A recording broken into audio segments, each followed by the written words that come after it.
शुक्रक्षयजन्य शोष का लक्षण, वह प्रकोपित वायु शुक्र तथा रक्त के क्षय होने से रिक्त उस शून्य शरीर में भ्रमण करता हुआ कफ और पित्त को प्रकोपित कर मांस तथा रक्त को सुखा देता है।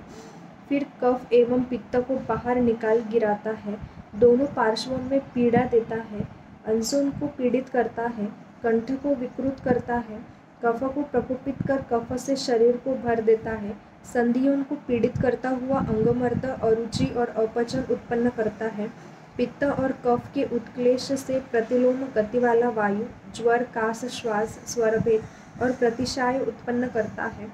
तब वह पुरुष कास के लगातार रहने से उरह प्रदेश में क्षत हो जाने के कारण रक्त थूकता है, रक्त के निकलने से उसे दुर्बलता हो जाती है। उसके बाद वह शरीर को सुखाने वाले उपद्रवों से ग्रस्त होकर धीरे धीरे सूखने लगता है। इसलिए बुद्धिमान पुरुष को चाहिए कि वह अपने शरीर की रक्षा करता हुआ वीर्य की रक्षा करे, क्योंकि वीर्य आहार की श्रेष्ठतम फल संपत्ति है। ही लक्षणं वाचत असताना ही लक्षणं कुठल्या आजाराची सारखी वाटतात?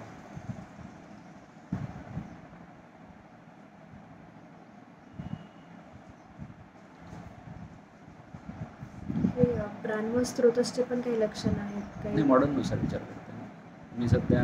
ते तर आपल्याला लक्षात आहे की शुक्र क्षयाचा संबंध आहे, त्याच्यातून आलेलं जे शरीराचं जे हे आहे दोष, रक्तावर जे परिणाम, फुफ्फुसावर जे परिणाम आणि नंतर उरावर जे परिणाम होत आहे, क्षत होत आहे, त्याची एक कारणमीमांसा सांगितली की असं असं घडलं. त्याच्यानंतर त्या त्या गोष्टी शरीरात कफपित्ताच्या अनुषंगाने घडत आहे. मॉडर्नमध्ये दोन आजार समोर येतात अशा या लक्षण. एक ट्युबरक्युलोसिस आहे आणि दुसरं HIV आहे. आता एकदा HIV डोक्यात आल्यानंतर पेशंट पाहिला कधी? तर HIV आणि ट्युबरक्युलर या दोन्ही आजारामध्ये जवळपास सारख्या प्रकारची लक्षणं दिसतात. मॅक्झिमम HIV चे पेशंट जे आहे ट्युबरक्युलोसिस होऊन जातात किंवा ट्युबरक्युलोसिस पेशंटमध्ये जर तो शुक्रक्षयाचा संबंध असेल तर जिथे शुक्राचा संबंध आहे तिथून जे अनुलोम गतीने क्षत होऊन बाकी सगळ्या गोष्टी होत आहेत, तर त्या ठिकाणी जे आहे HIV सारखी लक्षणं दिसतात. मोस्टली HIVच्या रुग्णांमध्ये मैथुनाची जी हे असेल, हिस्ट्री असेल, ते सापडते. तर मॉडर्न सायन्स त्याला STD डिसीज कॅटेगरीमध्ये घेऊन जाते आणि त्याला इन्फेक्शियस डिसीजमध्ये टाकते. ठीक आहे, व्हायरल इन्फेक्शन. पण शरीराच्या जर हे पाहिलं तर असंख्य लोक जे आहेत ते मैथून करत आहेत आणि त्याच्यामध्ये मल्टिपल पण होतात, पण त्या प्रत्येकाला तो होत नाही. ठीक आहे, आणि व्हायरस तयार होण्यासाठी किंवा तो स्प्रेड होण्यासाठी विशिष्ट शरीराचा स्तर लागत असेल. तो स्तर अतिमैथुनातून आल्यानंतर शुक्रक्षयाच्या माध्यमातून शरीरामध्ये तयार झालेली स्थिती, त्या स्थितीला मॅच करणारी अवस्था तयार झाली समजा व्हायरसला, तर तो व्हायरस तिथे ॲक्ट करत असेल. व्हायरस, आपण आता हा शब्द फार आपल्यासाठी झालेला आहे, हे कॉमन आहे कुठल्याही गोष्टीत व्हायरस. आणि ट्युबरक्युलर व्हायरस किंवा तुमच्या हे जे आहे ट्युबरक्युलर बॅक्टेरिया असते आणि HIV व्हायरस. तर जो व्हायरस आहे तो शरीरावर काम किंवा शरीरावर स्वतःची स्थिती कधी तयार करू शकतो. म्हणजे एखाद्या शरीरामध्ये व्हायरल इन्फेक्शन होण्यासाठी शरीराची कोणती कंडिशन असायला पाहिजे ज्यावेळेस ते बरोबर फुलफिल त्याच्यावर स्प्रेड होईल, है ना. हा एक प्रश्न आहे. जसं कोविडमध्ये पण झालं, पण त्यातले काही लोकांना ते जे आहे ते काही त्रास नाही झाला. काही लोकांना सिम्पटमच नव्हती, काही लोकांना इन्फेक्शनही झालं पण लक्षणं थोडीफार दिसली. काही लोकांना अचानक खूप ॲग्रेसिव्हली त्याचं इन्फेक्शन झालं आणि ते कोलॅप्स म्हणजे मृत्यू पण झाला.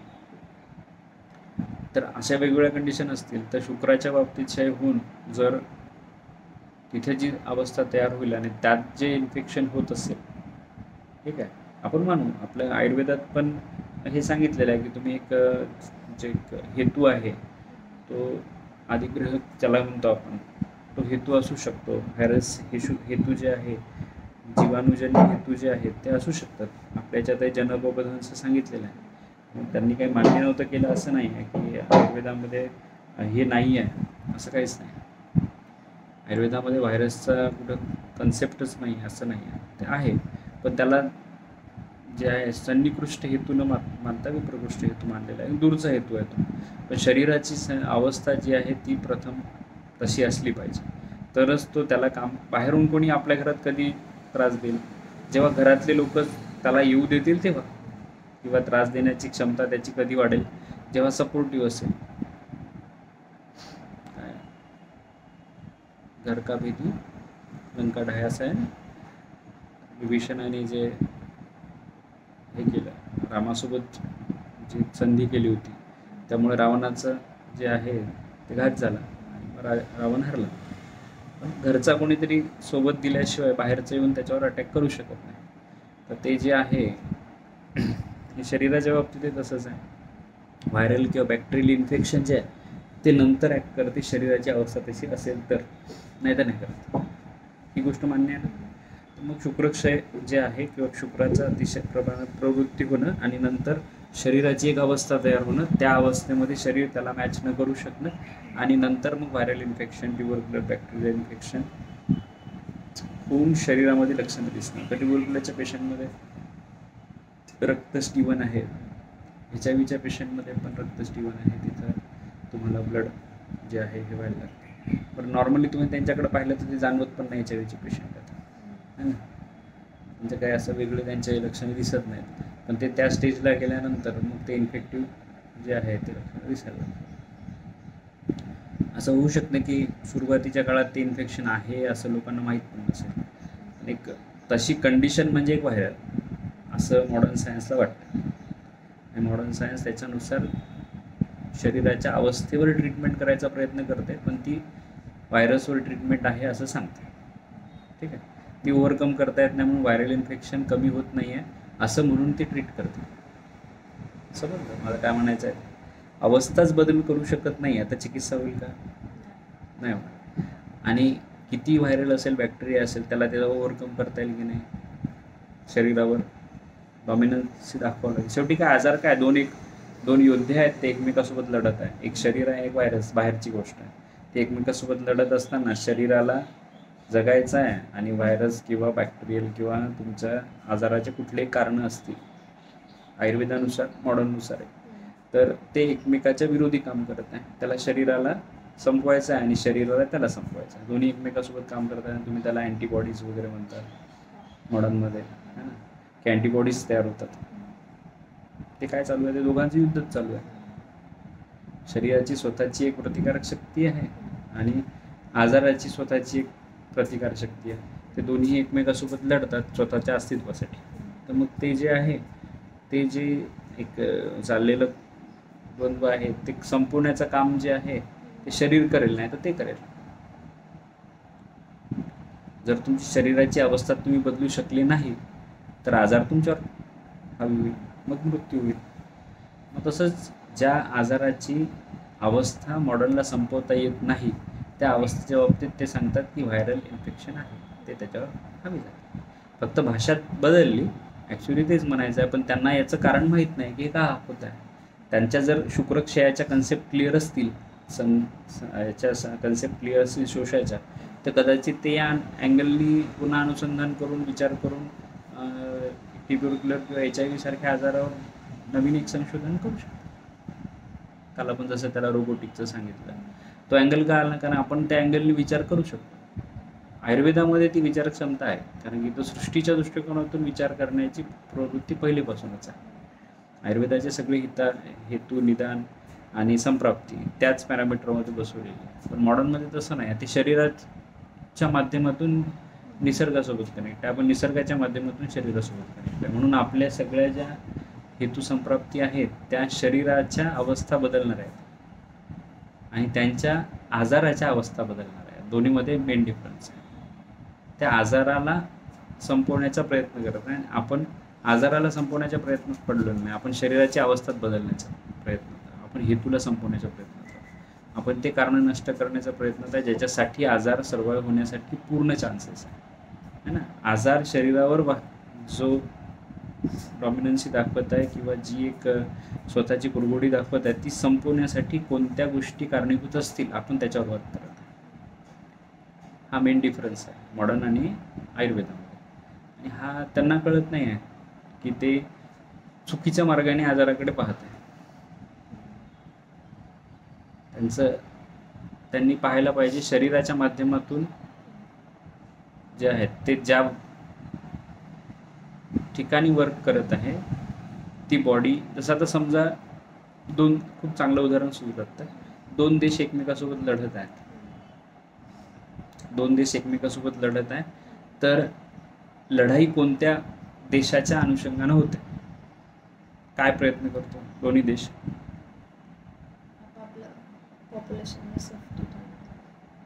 ते आपल्यावर आक्रमण करत असेल आपण काय करतो. पण भारत कधी किंवा देश कोणता आहे जो देश दुसऱ्या देशावर आक्रमण करत आहे तो त्याचे जे काही दारुगोळा आहे तो त्याच्याच देशात फोडतो का? मग जो त्याच्या देशात फोडला तर काय होईल? जे काही शस्त्र आहे जे काही अणुबॉम्ब आहे त्यांनी जर भारताने जर भारतावरच अणुबॉम्ब टाकला किंवा त्याचे काही दारुगोळा टाकला तर काय होईल? नुकसान कोणाचं होईल? त्याचं होईल. म्हणून कोणत्याही युद्धामध्ये जे आहे ना ते दुसऱ्या देशावर त्याचं नुकसान होईल याच्या पद्धतीने विचार करून तिथे जे आहे ते सैन्य पाठवले जाते किंवा युद्धाची ती रणनीती असते. मग हीच आपल्या शरीराच्या बाबतीत का नाही वापरत? आपल्याच शरीरावर आघात करण्यासाठी तयार केलेले शस्त्रास्त्र किंवा औषधी आपल्याला त्रास देते. इतकं कॉमन सेन्स आहे. पण ह्या कॉमन सेन्स हे समजत की आपल्या शरीरावर कसं त्रास देणार आहे ना. आजार पाहिजे सांगतो. इथे काय होत आहे की स्वतःची आतली जी एक कंडिशन आहे ती मजबूत करणं म्हणजे स्वतःचे इंटरनल पूर्ण एंटिटी आहे त्याच्यावर खूप स्ट्रॉंग ॲक्शन घेणं. जर आतल्या गोष्टीमध्येच कुठेच डिफेन्स डिस्टर्ब नाही झाला तर ते पूर्ण कंप्लीट हातात राहील. पण त्याच्यात जर चुका झाल्या तर मग ते इंटरनल लोक त्रास देतील, बाहेरच्या लोकांना सांगतील आणि आपल्यावर हवे होतील. युद्धामध्ये असंच होतं ना. आता झालेल्या कंडिशन्समध्ये तसंच झालं. आतल्या लोकांनी त्यांना त्या गोष्टी केल्या, फॉरवर्ड केल्या आणि त्यांनी नंतर बाहेरून येऊन युद्धाची स्थिती आणली. जसं आधी काही युद्ध झाले असतील ते ज्या देशाच्या भूमीवर होत आहे त्याचं नुकसान होत आहे म्हणून ते काय करतात, परराष्ट्रावर दुसऱ्या राष्ट्रावर जाऊन ते युद्ध पुकारतात. त्यांचं जितकं जास्त नुकसान होईल ते तितके हातबल होतील आणि मग नंतर युद्ध करणार नाही किंवा जे काही त्या गोष्टी करतो ते करणार नाही. शरीराच्या बाबतीतही आपल्याला काय करावं लागेल की शरीराची ताकद एवढी वाढवावी लागेल की तिथं त्या गोष्टी झाल्या नाही पाहिजे है ना. आणि बाहेरून येणाऱ्या गोष्टीसाठी आपण त्या ठिकाणी युद्ध करायला पाहिजे म्हणजे आपला देश सेफ राहील. असं होईल का? काय वाटतं तुला? मॉडर्न सायन्स काय करत आहे? आपल्या शरीराच्या नुकसानाचा जास्त प्रयत्न होत आहे आणि जो आजार आहे त्याला डायरेक्ट डॉमिनेट तुम्ही कराल तर त्याचा काही उपयोग होणार नाही. तो आजार काही वेगळी कारणं तयार झाली, आपोआप तसे लोक तयार झाले की पुन्हा तेच नवीन सुरुवात होईल. म्हणजे आपले इंटरनल जे लोक आहेत तेच जर त्यांना सतत सपोर्ट करत असतील तर ते सपोर्टिव्ह सिस्टीम जी आहे ती वर्क करत राहील दरवेळेस. म्हणजे हा प्रश्न कधीच संपणार नाही. तर पण आपण आयुर्वेदानुसार अँगलने विचार करू शकतो हे कसं पॉसिबल आहे. ती सपोर्टिव्ह सिस्टीमच तोडली तर त्यांना इथं वर्कच करता येणार नाही आणि ते बाहेरून वर्क नाही करू शकत कारण त्यांच्यात तेवढी कॅपॅसिटी नाही, त्याच्यात तेवढी शक्ती नाही आहे. म्हणून आजारामध्ये ताकद नसते तुमच्यावर हावी होण्याची. तुमच्यात जर प्रॉब्लेम असेल तर ते 100% हावी होणार. आणि असंच होतं आहे काश्मीरच्या मुद्द्यावर, तसंच होतं आहे चीनच्या मुद्द्यावर, तसंच होतं आहे. लोकल किंवा त्या सपोर्ट करणारे लोक इथून त्यांना सपोर्ट करतात म्हणून ते एंट्री करतात, नाही तर करू शकत नाही. तो प्रॉब्लेम आजाराच्या बाबतीत सेम तसंच होते. शुक्रक्षयाच्या स्थितीमध्ये शरीराची ती ओजाची अवस्था संपलेली असते, ती धारणाची अवस्था संपलेली असते. म्हणून मग व्हायरल इन्फेक्शन जे आहे ते आतमध्ये व्हायरस का नाही आहेत का? ऑलरेडी प्रेझेंट आहेत सगळीकडे. हात ठेवला तरी व्हायरस आहेत, बॅक्टेरिया आहेत. त्यांना स्थिती मिळाली तसं काम करण्याची, ते तशा अवस्थेच्या शोधात आहे आणि नंतर ते ॲक्ट करतील. HIV किंवा कुठलेही ट्युबरक्युलर जेवढे काही डिसीजेस आहेत ज्यांच्यामध्ये व्हायरस हा शब्द आलेला आहे, ते सतत तुमच्या आजूबाजूला आहे आणि त्याच्याशिवाय तुम्ही जगू शकत नाही. ते तुम्हाला माहीत नाही की व्हायरसशिवाय तुम्ही जगू शकत नाही. सगळ्यात फ्रेंड शरीराचं जर कोण असेल, बॅक्टेरियांना व्हायरस जे आहे. कारण ही सृष्टी असंख्य छोट्या छोट्या त्या जीवसृष्टीसोबत कनेक्ट आहे की जी सतत तुमच्या नजरेसमोर नाही आहे, पण ती तुमच्यासोबत किंवा तुमच्या आतमध्ये पण आहे. जिथं जिथं स्पेस आहे तिथं तिथं ती जीवसृष्टी आहे. ती सतत तुमच्यामध्ये आणि तुमच्या बाहेर, इनसाइड यू आणि आउटसाइड यू, दोन्हीही ठिकाणी ती प्रेझेंट आहे. फक्त तिला चांगलं ॲक्ट करायचं आहे तर शरीराला चांगलं राहावं लागेल, तर ती ॲक्ट चांगलं करेल. जसं घरामध्ये एक व्यक्ती आहे, तो स्ट्रिक्ट आहे, तर घरचे सगळे लोक व्यवस्थित राहतात, त्यांना माहीत आहे यांना जमत नाही. जसं लक्षात आलं की यांना जमते, तर ते त्यांच्या डोक्यावर येऊन पण नसतात, त्यांना काही पण करतात, कसंही ॲडजस्टमेंट करता येते. म्हणून ती जी व्यक्ती आहे तिला स्वतःची हेल्थ सांभाळायची असेल, त्याने स्वतःचं ते पूर्ण जे त्याची नियमावली आहे ती पक्की असली पाहिजे. त्याच्यामध्ये त्याने स्वतःला फिक्स केलं पाहिजे. रेजा आपले असं